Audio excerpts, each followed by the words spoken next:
Yeah, I sort of screwed up this time.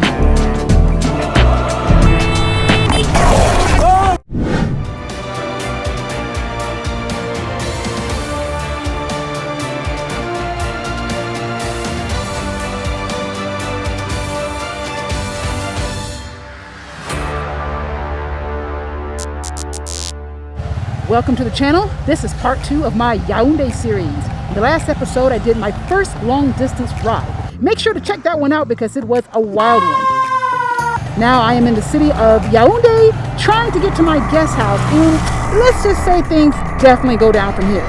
So this video is for everyone, especially for all the overlanders or Westerners driving motorcycles in African countries, to show what to expect if you want to make it here, especially in urban environments. I will be sharing some rules for survival in urban African traffic and various Asha-isms. Africa is not for beginners, folks. Watch and see. And don't show this video to any motorcycle course instructors, okay? No markers on the road so I can slide right past this taxi. No problem. The filtering can be epic here. Now, of course, other motorcyclists are filtering too. The unspoken understanding is motorcyclists ride anywhere they will fit. So when in Rome, just don't hit the pedestrians. I could see that my sidewalk was getting blocked, so back on the road. You'll see multiple intersections with no traffic lights here. Yes, it is a free-for-all basically. Also, crosswalks are for the weak. Walk across at your own peril. In the hierarchy of victimhood of the road, cars should never hit motorcyclists. If you don't want a moto mob descending on you, but motos should never hit a pedestrian. Well, what if they're reckless? Well, good luck proving that. Some cars will allow pedestrians to pass. Yet another survival of the fittest intersection. Good luck for this guy wanting to cross. Finally, a traffic light, and people actually seem to be mostly respecting it, at least on this side. That's not always the case. This, ladies and gentlemen, is why I stay covering the front brake. Again, create your own lane when there's no markings. I mean, I do try to honk as I'm going by. This taxi was not about that stopping at red lights life, not wanting to get hit from behind. I like to filter to the front, or at least in front of an already stopped car if possible. And more cars not bothering to stop. Double jeopardy here with no lights working. Here we go, another really crazy intersection as I'm pretty much in the center of the city. Is it just me, or do these buildings have like 1970s, 80s vibes? I literally don't know who's supposed to stop here. The rule is, I guess, just don't get hit and don't hit anything.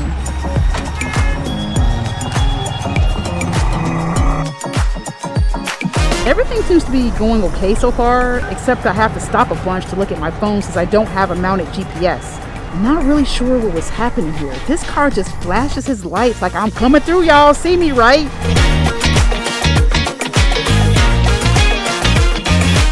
Make sure you watch for the hand signals when motos are turning. Many bikes here either don't have or just won't use blinkers. Ugh, another roundabout mess. Sadly, not every pedestrian watches where they're going.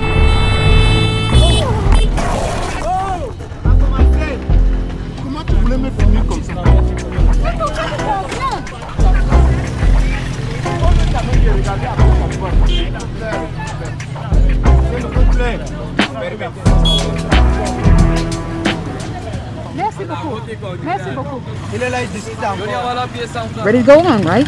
Not so fast. So what exactly did happen? First, let me put on my best Dan the Fireman impression. Here is where I enter the streets. Check out this moto taxi man on my left, seen here and here. I'm already covering the front brake and I start braking here. You see, I have a narrow way to my right. I do get the wheel to the right of the pedestrian, but unfortunately clip him with my mirror and then hit him with my body. Tell me, what would you have done? The pedestrian crossed the road, not even looking left or right at all that I could see. In the dispute that ensued, the folks around do seem to be putting fault at the pedestrian more so than on me. I know I broke a rule by hitting a pedestrian, but being that it was not serious, seems like the folks around sided more with me. Thankfully, I should be getting closer to my guest house, at least I thought. This should be a big clue, folks. If you see traffic stopped on one side from way back, there's probably a block up ahead. I just didn't want to believe it. Oh yeah, things are definitely looking bad. You would think by here I would definitely get the point, but you know, curiosity. This is just an exercise of futility at this point. Oh, and if you're ever in Cameroon, if you're willing to hold it, a bike taxi guy will probably let you get on with it. Okay.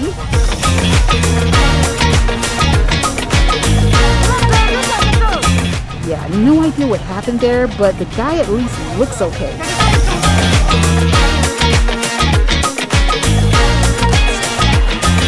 Houston, we definitely have a problem. Not the best position with a loaded down back, but I do have my one leg hop backwards thing I do. Even mattress guy is cutting his losses. Very tight and awkward turnaround.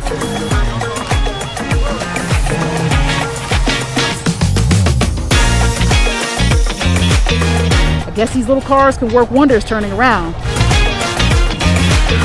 But motor folks don't wait. I'm not waiting either. Great, now another way is blocked, and it's hot. It's hot with all this gear on, y'all. It's getting out of hand. All right, follow the path. With this curb height here, I just don't feel confident enough going up on it with all this weight behind. But I will do a squeeze here. Same concept here. And now I'm going to study this map to see a way around the blockage. And this is not looking good either.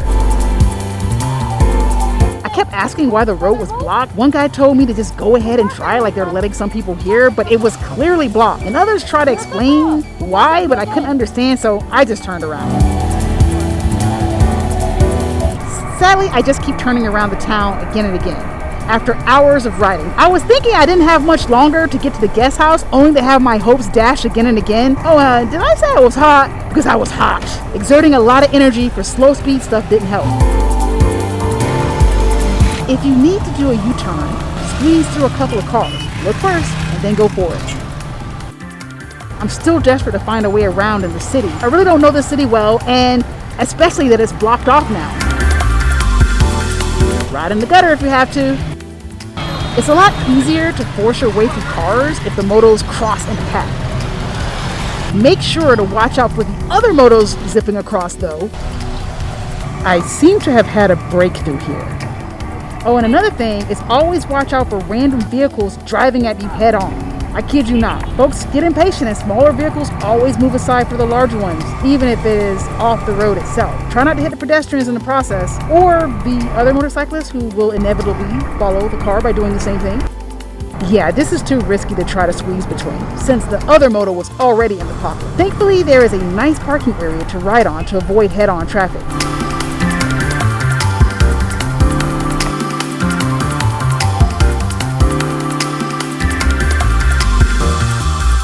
Finally, I'm in the home stretch.